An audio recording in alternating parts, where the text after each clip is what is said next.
Thank you, Luke. And we do have reporters and photographers spread out throughout the Fox Valley. They're getting some really horrible images coming through those communities that have been hit hardest by today's storms. The city of Menasha has now issued a state of disaster for that area. Storm Team 5 meteorologist Nathan Himsel live in Menasha to break down the impact. Nathan.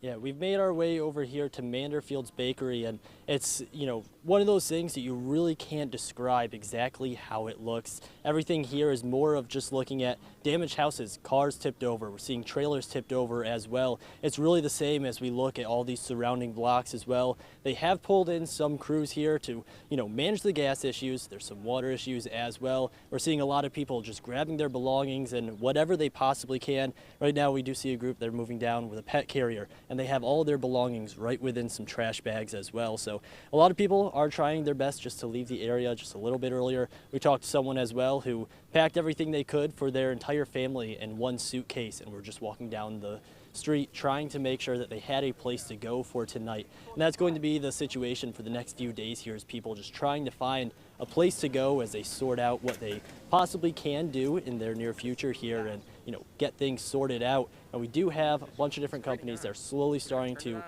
dwindle in here. We're seeing it in a lot of areas. Now here's another group, once again walking with a pet carrier. People are just grabbing anything they possibly can. It took us a while just to get over here because so many of the streets were surrounded with debris, and it's going to be this way for quite a while until they get this all cleaned up. So I'll send it back to you guys in the studio.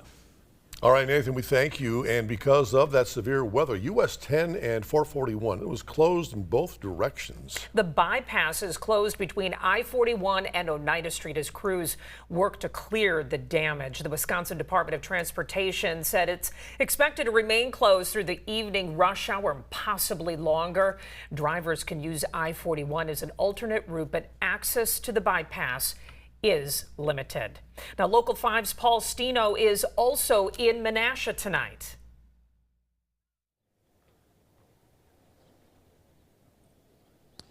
Yeah, Tom and Stacy, it's really surreal to see Menasha like that. Obviously, the devastation here behind me kind of speaks for itself.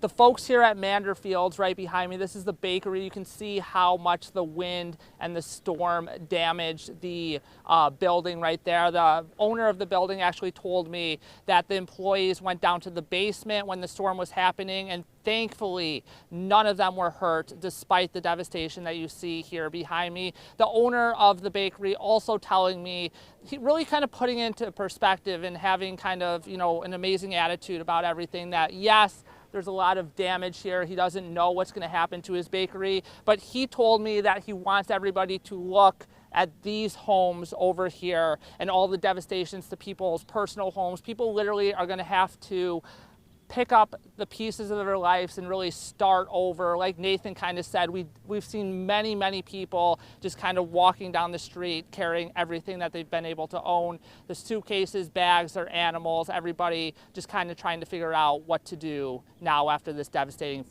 storm. Live from Menasha, Paul Stino, Local 5 News. We thank you, Paul. Governor Evers posted a statement on Facebook this afternoon regarding the storm, and he said, quote, "I have been briefed on the storms making their way through Wisconsin. The state is ready to assist communities however we can. I also want to thank the emergency responders who are hitting the ground to help. As storms continue, stay alert and stay safe, Wisconsin," end quote. It is not just Menasha. Communities across the Fox Valley are assessing the damage after today's severe storms. In Appleton, city leaders have activated the Emergency Operations Center to coordinate the response as recovery efforts begin. This is one of the challenges in the immediate aftermath of a storm like this, is that initial damage assessment takes some time, and understanding what the true impact is will take some time to unfold.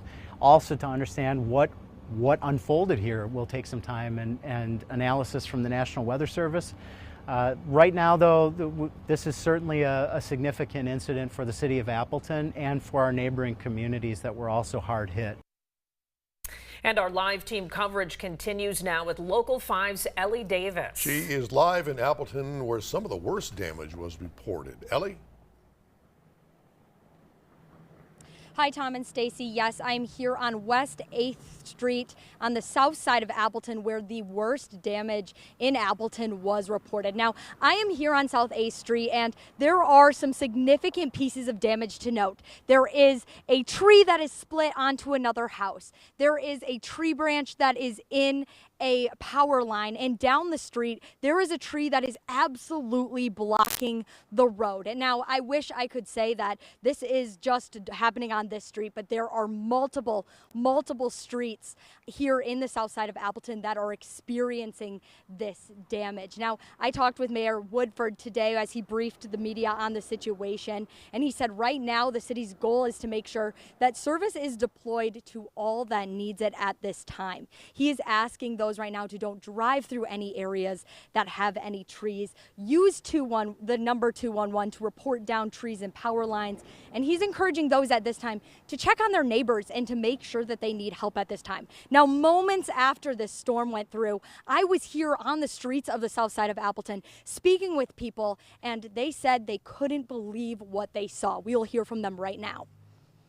Just kind of shocked. It took the top of that electrical pole down. All the wires are down. Just kind of like, yeah, just pretty much shocked.